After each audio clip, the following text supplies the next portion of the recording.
Greetings, everyone. Sandy here. Just a quick message before we dive into today's episode, and that is I'm holding a free training in September. This training will help you understand why you communicate the way you do and how to do it better, all through the lens of the Enneagram. So if you want to understand your communication patterns as well as the patterns of those around you, I invite you to join me. You can sign up for this training at swansoncoaching.com/training. See you there. Greetings, friend. Sandy here. Have you ever watched a situation play out and wondered why people respond in the way they do? I'm thinking about those candid camera reels and shorts and TikTok videos where there's someone, maybe a person with the baby stroller, maybe there's a blind person with his cane, but they're trying to navigate stairs or an escalator or maybe crossing a busy street, and people stop to help them. And it's all caught on camera, of course. But why do these people help them? So if you were to help that person, what would cause you to want to do that? Now, many of you are probably thinking, well, because it's the right thing to do, Sandy, it's the right thing to do. And that may be true for you. However, not everyone thinks, feels, or acts like you do, because not everyone has the same motivation as you. And understanding this can invite in a lot of compassion for those who are different from you. And who doesn't need more compassion these days? What with the dumpster disaster shitstorm that's going on in our world today? Excuse my French. Compassion is a beautiful thing. So I spoke briefly to each motivation of the 9 Enneagram types in a previous episode. And yes, I talk a lot about motivations when it comes to the Enneagram. And this is because Enneagram typing is done by motivation, not by behavior. We can have the same exact behavior for very different reasons, as this story will illustrate. I'm going to tell you a story now. And as you listen, I'd like you to consider the different motivations that are coming forward and what resonates with you. So here's the story and the scene. So a nerdy kid is walking down the hallway at school. He's holding a big stack of books, probably more than he can really carry. And then a bully comes along, he sticks out his foot. The nerdy kid goes sprawling, and all of his books go flying. And if you want to imagine this next part in slow motion, please do. Imagine a couple of papers floating through the air like sad confetti. So that's the scene. And here's the moment we're going to explore. Another student sees this happen and comes over to help the nerdy kid pick up their books. So that's the action, coming over to help. That's the behavior. So if we put 9 different Enneagram types into that helper's shoes, each one will have a completely different motivation or why for helping that kid. So let's walk down this hallway 9 different times and let's see what happens, shall we? So we're going to start with the body types of 8, 9, and 1. And for the body types, their motivations are all about autonomy, control, fairness, and justice. So they will right any wrongs to try to restore balance and peace. And they try to do that in 3 different ways. So type 8, this type, their eyes immediately lock onto the bully. They might even call them out. They might get up in their face. They make sure everyone knows that this behavior is unacceptable, tripping that kid. So there is no hesitation in their action. They see injustice. They're going to take action. So after they assert themselves, they crouch down, they hand the kid his books, they say something like, you don't have to take that from anyone. So for the 8, helping is motivated by protecting the vulnerable and standing up against injustices. Type 9, they slip into the scene, they kneel beside the kid, they help gather the books without making too much of a fuss. They're very warm. They might ask, hey, are you okay? They're probably going to ignore the bully. So type 9 is going to smooth the waters. They're going to hope the moment passes without further escalation. And for this type 9, helping is motivated by wanting to restore the peace and keep things harmonious. Type 1, they will see the books scattered everywhere and they will feel a spike of righteous indignation. This is wrong, they think. People should treat each other better than this, they think. And they kneel down, they stack the books into neat piles for the kid, they straighten up papers as they go. They may even go to the principal and report the incident.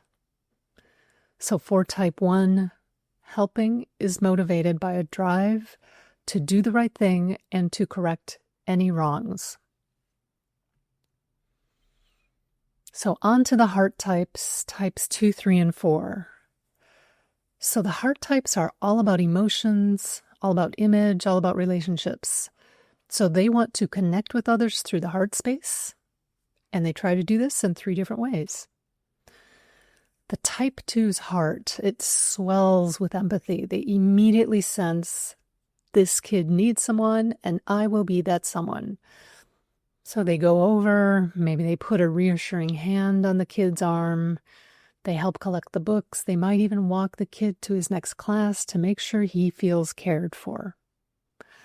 For this type 2, helping is motivated by a deep desire to be needed, appreciated, and loved. The type 3 moves in quickly, efficiently. They will gather the books in record time. They are calm, capable. Maybe they'll crack a smile for anyone watching because they will notice who is watching. And they're thinking, this is how you show up in the world. Competent, dependable, impressive, someone to be admired for what they do. For the 3, the help is motivated by wanting to be seen as successful and also to promote their own image. The type 4 approaches the kid quietly, looking him in the eye. They deeply understand sadness and shame. So they want the kid to know that they are not alone in how they feel, and the kid immediately feels seen and understood.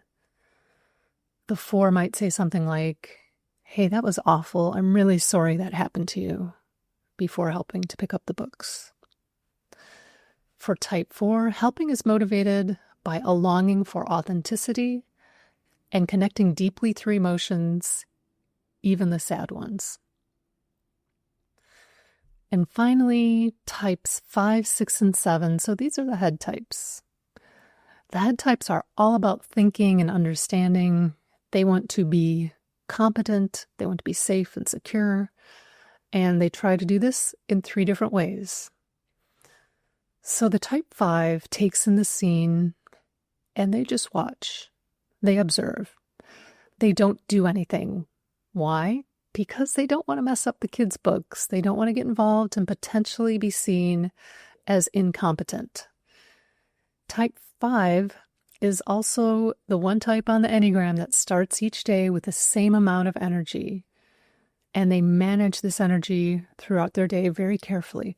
And so in this scenario, they've decided that they need to conserve their energy for their calculus exam that's starting soon. So for the 5, helping is motivated by a need to feel competent and capable and to manage their energy and resources. So type 6 sees that the kid is actually on their debate team. So they know the kid. They trust them. They also think that perhaps the bully might come back, so it is best to get out of there fast. So they step in, they pick up the books quickly, and they say, "Come on, let's get out of here." For the 6, helping is motivated by loyalty to others and the desire to feel safe. The type 7, they jog over with a big smile. They maybe make jokes to try to lighten the mood. They say, "Well, hey, that's one way to get your books organized."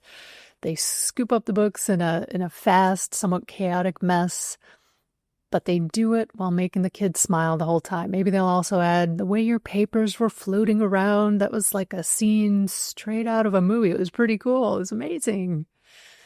So for the 7, helping is motivated by a desire to reframe any bad moment into a more positive experience, because lightness and positivity equals safety.